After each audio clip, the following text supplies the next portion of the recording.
Hello, I'm George Brown, and I want to welcome you to another in our series of the Armchair Traveler. You know, a lot of times when we're doing armchair traveling, we're focused on a destination. Maybe we want to learn about Japan or going to Europe or Italy. It might be something like that. But there's another kind of armchair traveling we can do, and that has to do with focusing on the journey itself. We might want to look at Marco Polo and the journey he took in the 13th century to China, or Lewis and Clark in the first years of the 19th century. So that's the kind of armchair travel that looks at the journey, getting there, not being there in that sense.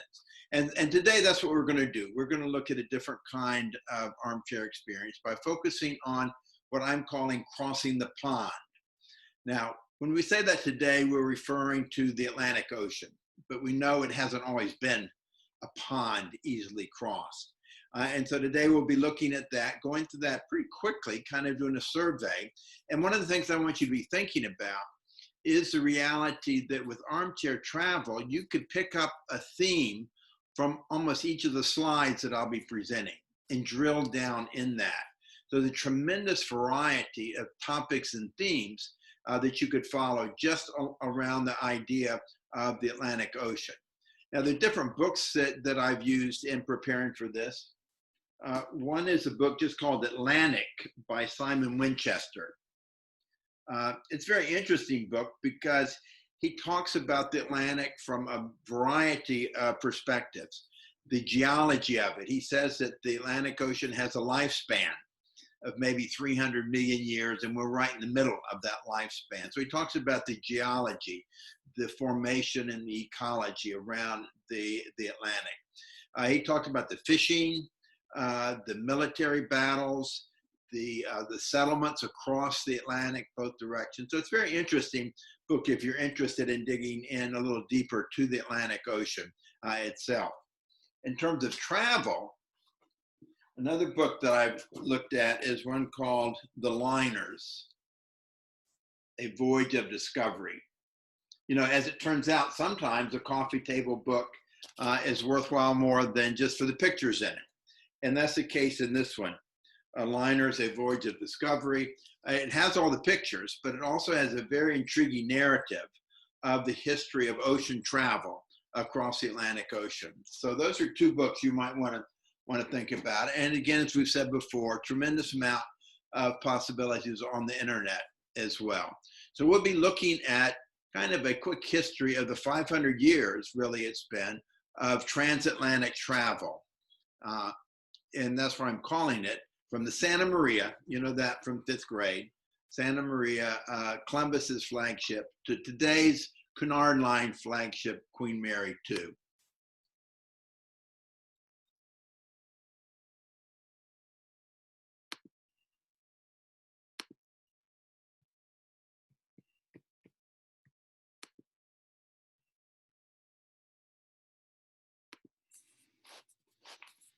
Go. So from Santa Maria, just 117 feet long, that's not a very big ship these days, to the Queen Mary II, which is 10 times the length of the Santa Maria. But first, let's look at what we mean by the Atlantic Ocean. Usually when we're talking about the Atlantic, we're talking about the North Atlantic, from the United States over to Europe, right across through here, or maybe to the Mediterranean. But the Atlantic Ocean, as it's considered, is much larger than that. You have the North Atlantic and the South Atlantic Ocean. So it's a huge body of water covering a good portion of the Earth's surface. Now, one of the things that's interesting to me about the Atlantic is if we look at human migration, we know it comes out of Africa, scores of thousands of years ago, and settlement of the human species up to Europe, down to Australia, the Aboriginals, maybe 60,000 years ago, to Asia, and across the land bridge down all the way to Terra del Fuego. We'll be looking at that in a few weeks. So you have this migration of the human species, but you'll see nothing across the Atlantic. Okay, so the original migration of the human species did not cross the Atlantic. You had it in the Americas, Europe, Africa, Asia. So the Americas were occupied, but not by any kind of migrations from across the Atlantic Ocean itself. Now, we know today that the migration across began really with the Viking voyages. You know, when I was in grade school, they said, well, it was Christopher Columbus and maybe the Vikings. But we know today that the Vikings did have early journeys. We know that they settled Iceland, coming from Norway and from Ireland. And then from there, ventured out, maybe by mistake, missed Iceland and ended up in Greenland and settled Greenland. And then down to North America, and apparently for a short time had a colony in Newfoundland. The colonies in Greenland phased out, and not quite sure why, but Iceland flourished, always linked to Europe, always considered a big island linked to Europe. So that was in the years between 985 and 1000, 1100. So you had the early Vikings and their descendants reaching North America, but not really settling there. Then we come up to the time of Christopher Columbus. You have Columbus's journeys beginning in 1492. Coming down, he was a great sailor, came down to the Canary Islands, across to what he thought was going to be Japan, with China right behind it. But really it was the Caribbean and the islands in the Gulf area. And then back through the Azores, back to Portugal. Just a few years later, you have John Cabot, the Englishman, sailing on the more northern route and coming to what now would be considered Newfoundland and Nova Scotia, making early voyages there. Henry Hudson, Englishman sailing for the Dutch, about 100 years later, down to what now is New England, and then later up to the Hudson Bay. But before that, the French, in the middle of the 16th century, exploring what would become the St. Lawrence River Way, Nova Scotia, and into what we now know as Quebec. The English settlements that became our first colonies came later. So if you think about it, the 1490s that the first voyages were taking place. 1607, the colony of Jamestown. 1620, Plymouth, Massachusetts on the Mayflower. Again, these boats, although it's more than 100 years later, 125 years later, not too much different than the Santa Maria that Columbus came on in 1492. For our interest here in Georgia, it was another 100 years before Georgia was established, when Oglethorpe came in 1732 on a ship called the Anne. And you see a picture of the ship Anne here. I'm showing these because there's a span of time where the ships don't change too much. Now, at the time of the Revolution, the US had its first naval ship. The naval ships looked a little different, but the same technology, same construction. This is a ship called the Reprisal, which took Ben Franklin to France when he went there as an envoy at the time of the American Revolution. Now, a sad part of our history is that similar ships brought slaves from Africa or the Caribbean to what would become the United States, the British colonies. It's called the Middle Passage. It's called the Middle Passage because there was a triangular trade, bringing goods to Africa, slaves to America, and then sugar, tobacco, and cotton back to Europe. So, and this was the middle part of that voyage, was from Africa bringing slaves. A terrible, terrible history of the incarceration, really, of hundreds of thousands, millions of slaves. It's estimated that about 500,000 slaves were brought to the British colony in what would become the United States. In 1860, it's estimated that about 3.2 million slaves were in the United States, about 16% of our total population. But in terms of the ships, this is what interests me, is that there's little change in the ships. This is from 1492 to 1773, 300 years. And you have here, these are replicas. It's fun to see if you have a chance to go on one of these replicas, I really encourage you to do so, because it's just amazing. You'll see how small they are, how crowded they would be, and how frightened I would be to think about being squeezed into this ship for the 4 to 6 weeks that it would take on the very uncertain passage during these centuries. So here's a Santa Maria. from it's in Seville, Seville, Spain, the replica of the Santa Maria. Here in Plymouth, Massachusetts is the replica of the Mayflower. And that would be, so this is 1492, 1620, 1773, a group of Scottish immigrants sailed from Scotland to Halifax to the town of Pictou on the ship called the Hector. Now, some of you have been with me when we went to Halifax, to Nova Scotia. We went to Pictou and were able to get aboard and tour the replica of the Hector. It's quite interesting because when you go down below deck, you realize how cramped it was and how frightening it would be for people who had no experience in sailing the ocean to get on a boat like this and go across the ocean for 4 to 6 weeks. And so this spans at almost 300 years of crossing what they would not call a pond at all. But in the 19th century, the technology starts to change. And here's representative of two of the changes. The first here on the left is one of the great clipper ships of the early to mid 19th century. Now, these were designed using the same technology, wooden hull ships with sails, but a lot more sails, as you can see, and designed for speed. And they were used some for the transatlantic crossings, but probably more for the trade to India, for the tea trade from England to India, the long trip around Africa, and also from the East Coast of the United States around to California, particularly around the time of the California gold rush. So you had mid-19th century refinement, really, of the sailing ships. Now, the boat on the right here is called the Savannah. It's the first ship to go across the Atlantic with the help of steam power. I say with the help because you'll see there's plenty of sails on it too. This was 1819.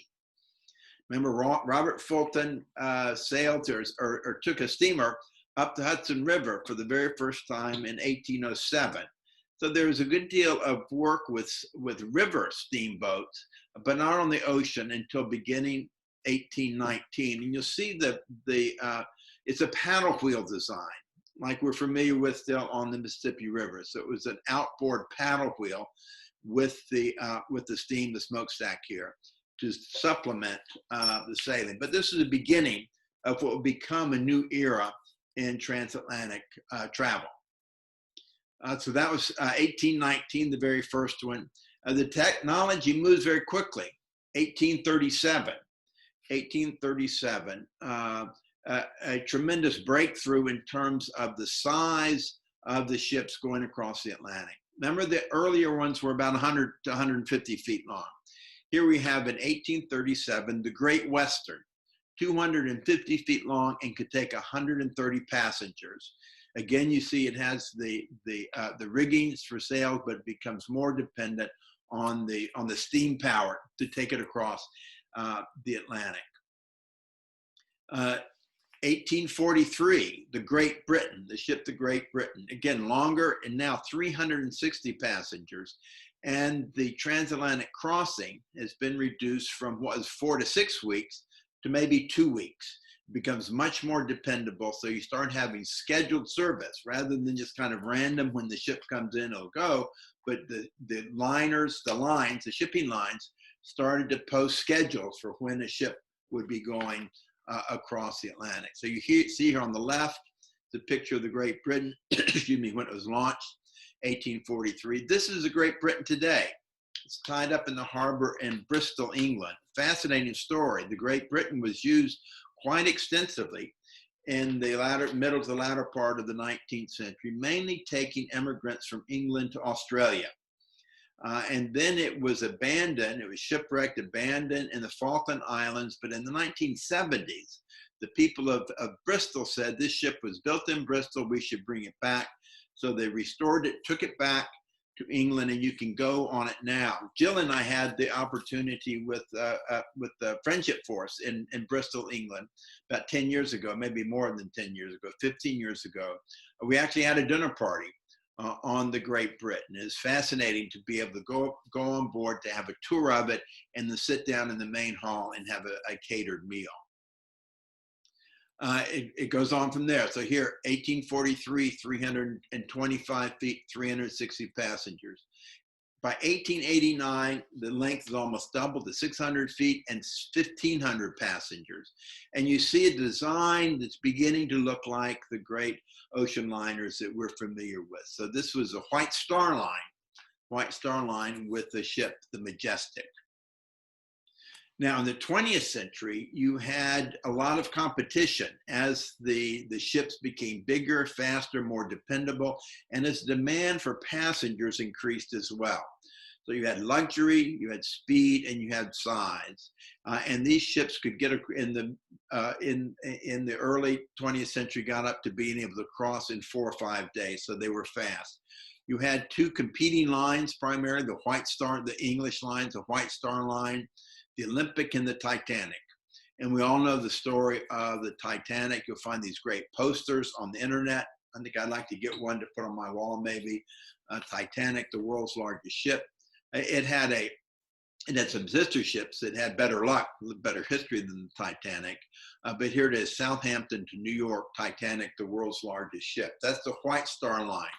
Now, in competition was Cunard Line. Samuel Cunard, a shipbuilder from Halifax, Nova Scotia, went to England and got in kind of on the ground floor of the steamshipping business, both cargo and passengers. And at the same time that the White Star Line was developing the Titanic, they had particularly the Mauretania and the Lusitania. And we know the story of the Lusitania as well. 1915, going from New York to England, right off the coast of Ireland, I believe, it was blown up by a German submarine. Still a lot of controversy. There's a book, I haven't read it, but there's apparently a very good book that's written just a few years ago about the Lusitania and the sinking of the Lusitania. In terms of the Titanic, there's been plenty of written about that, but also movies. Probably the two most famous movies. One is A Night to Remember. I've not seen that. It's a 1958 movie. If you're a movie buff and you've got time on your hands during the pandemic, maybe take a look at both of these movies again. A Night to Remember, 1958, and the more recent one that we probably all saw, the Titanic, which is a much more recent one. Apparently, it draws on a lot from the earlier ships as well. But from Armchair Travel perspective, it would be enjoying and relaxing to watch one or both of these movies. And then you can go on the internet and find out a lot about the discovery of the Titanic, what they've done under the ocean, and the whole continuing evolving discussion about what happened on the Titanic, whose fault was it, all of that. What's interesting for me, or one of the interesting things about the increase in the size and capacity and the speed of these ships, is that what it meant was that by the early to mid 19th century, transatlantic crossings became approachable to people of all levels of society. So it became much more dependable, shorter, and relatively inexpensive. And so you had a tremendous emigration from Europe to the United States.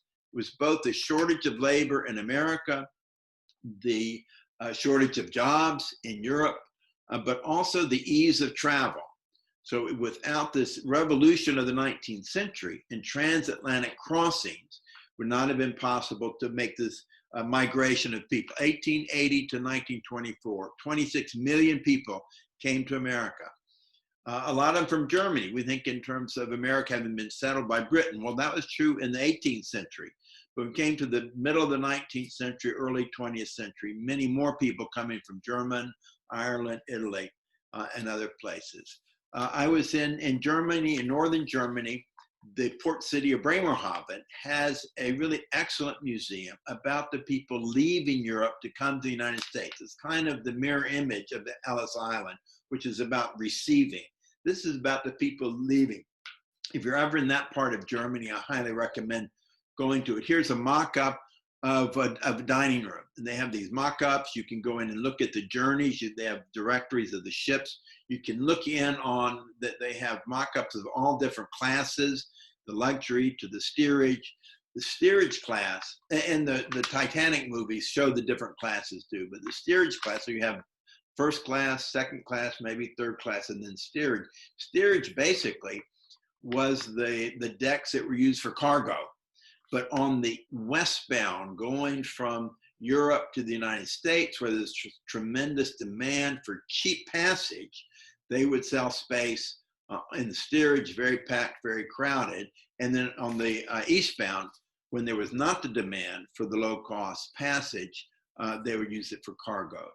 So the Emigration Museum in Bremerhaven, Germany, tells the story of crossing in the latter part of the 19th century. Now, when we come to the interwar period, you have a continued development of the transatlantic shipping and the transatlantic passengers. So you have here the first of the queens, I'm calling it, the RMS, or Royal Majesty ship Queen Mary.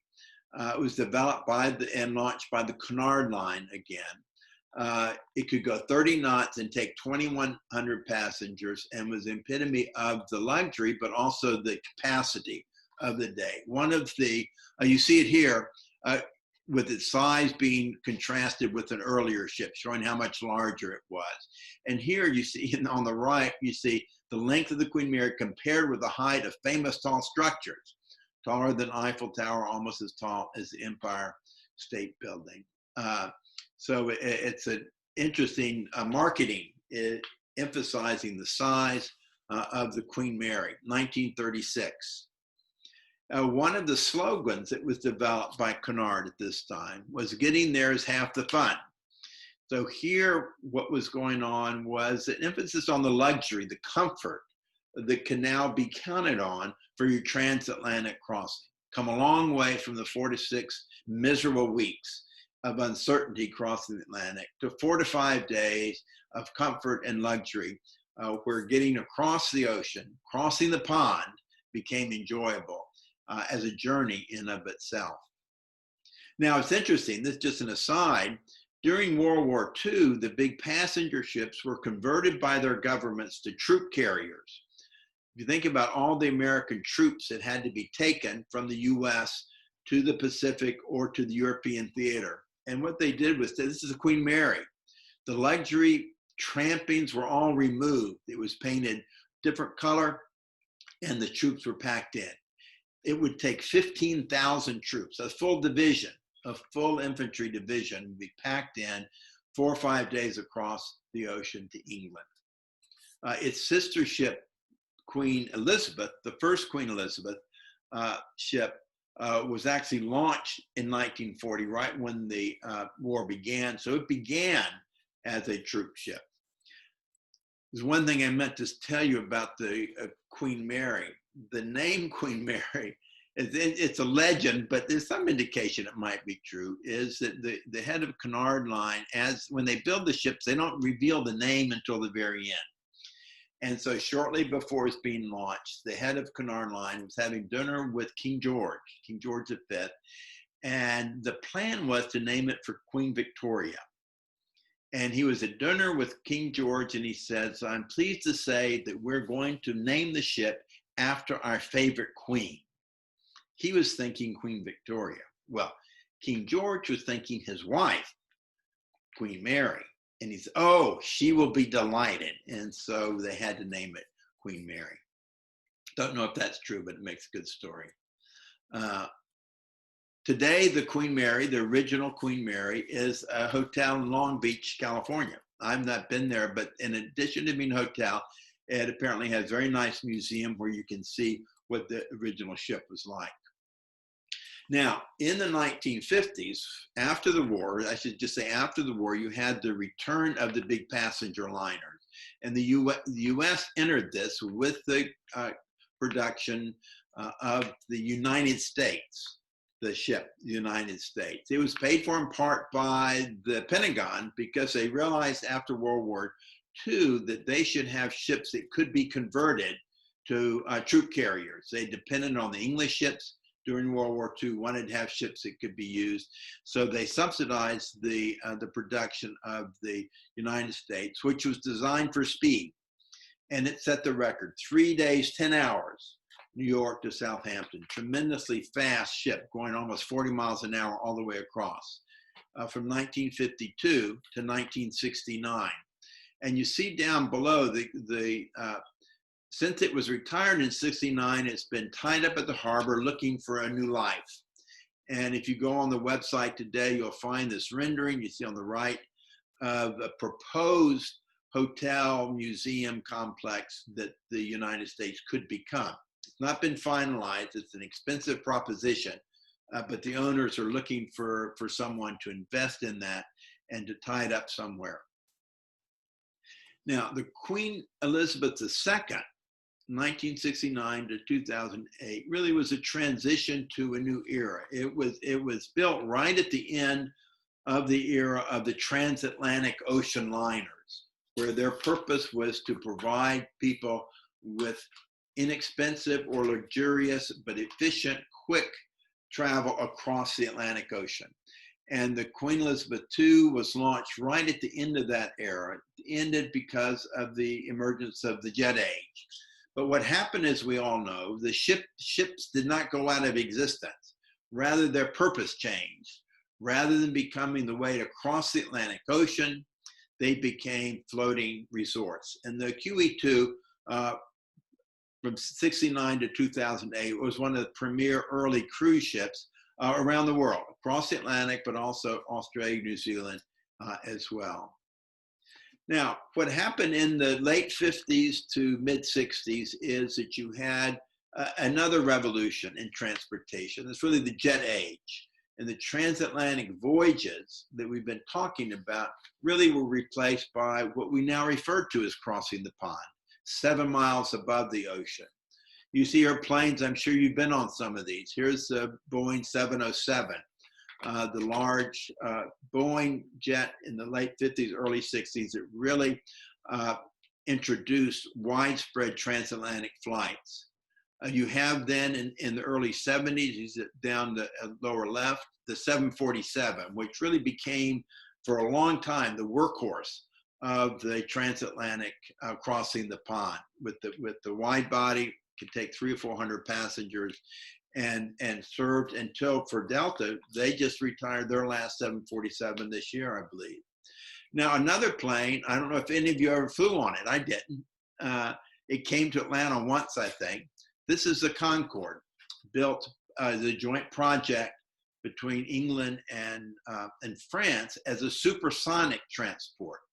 And it flew both for Air France and British Air for a number of years. It would take 100 passengers in only 3 hours. So going from the 4 to 6 weeks to the 3 to 4 days to the 8 to 10 hours in just 3 hours.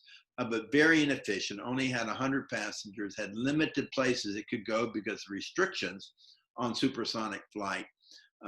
So that was kind of a short interval. And now you have down at the bottom the Airbus 380, the double-decker, and other, you have the Boeing with their new Dreamliner. So you have new planes coming on for the transatlantic, other routes too, but the transatlantic is one of the most widely flown highways, highways in the world. Now it's fast, but I don't think you would agree that it's having half the fun anymore. Well, maybe if you could be in the first class suite down here, where you have basically a little cabin, but that gets to be quite expensive. That's much more than I show here even. But for most of us, our experience crossing the pond is 8 to 10 hours crowded in, as you see here on the left. So I looked up just today, one-way travel from Atlanta to London, $500 to $3,500 for traveling in one of these metal tubes that gets us quickly and safely across the ocean. But it's not much fun.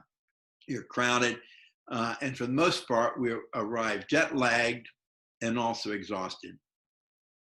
And in the meantime, cruises replaced transatlantic journeys. These floating resorts was up to 6,000 passengers. But in 2004, we had really the return of a classic, the Queen Mary 2. The Cunard Line launched the Queen Mary 2. Yes, it's a cruise ship, but it's designed also to do the old-fashioned transatlantic voyages. You see her two posters from Cunard. The one on the left is the Queen Mary II Transatlantic Crossings, a stylized picture of the ship. And then on the right, the three queens that are there today. The Queen Mary II is the largest and is considered the flagship, but there's also a Queen Elizabeth and a Queen Victoria. Finally, they got Queen Victoria in on the act. And so these ships, while doing regular cruise activity, are seen really as the remaining ships that do transatlantic crossing, New York to Southampton. And I think part of their marketing is that getting there can be half the fun again. So if you're retired like me and have time on your hands, this is an attractive way to think about traveling, where you don't have to be squeezed into that metal tube and have a little class as you sail across the ocean. You can take your time and enjoy it. The Cunard ships are known to be a little more formal, but that can be, I think that can be fun as well. I want to show you here, I'm going to stop this and see if we can get a short video about the Queen Mary.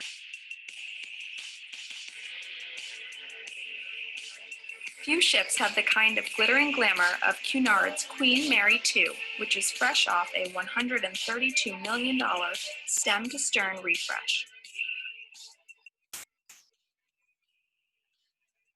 This year, Cunard earned the coveted title of Travel + Leisure's World's Best Megaship Ocean Cruise Line in the annual World's Best Awards. The Queen Mary's Art Deco details will transport you to the early 20th century, which is often described as the golden era of cruising. Drop your bags in the luxurious Queen's Grill Suite, the top-tier stateroom of the Queen Mary II. Guests who stay in Queen's Grill staterooms can dine in the elegant Queen's Grill restaurant. The kitchen turns out traditional French dishes with a seasonal spin, like wild turbot and papillote and a Grand Marnier soufflé with sauce anglaise. Some of the ship's main attractions include the pool deck and the largest library at sea. If you're in the mood for something refreshing or celebratory, the Laurent Perrier Champagne Bar on Deck 3 serves bubbly by the bottle or glass, in addition to hosting afternoon champagne teas. For early evening entertainment, head to the Illuminations Theater, which is the only planetarium at sea. After catching a show highlighting the constellations in the planetarium, it's time for a drink. Head to the Corinthia Lounge for a glass of wine and live music, or grab a seat at the Commodore Club. Another of the Queen Mary II's impressive features is the Queen's Room, a 10,500 square foot ballroom decorated with crystal chandeliers. Here, you can experience the more traditional side of cruising by taking a complimentary ballroom dancing lesson during your voyage. There are plenty of reasons to love the Queen Mary II, but the pet-friendly policies make the ship a favorite with four-legged travelers and their owners. In addition to upgraded kennels, which are overseen by a full-time kennel master who feeds, walks, and cuddles onboard pets, there's a refreshed outdoor play area, complete with a British lamppost, an American fire hydrant, and an indoor owner's lounge. The Queen Mary II sails to some of the world's most beautiful destinations: Australia and New Zealand, the Middle East, the Mediterranean, and the Caribbean. It even circumnavigates the globe, but it's best known for being the only cruise ship that still makes regular transatlantic crossings.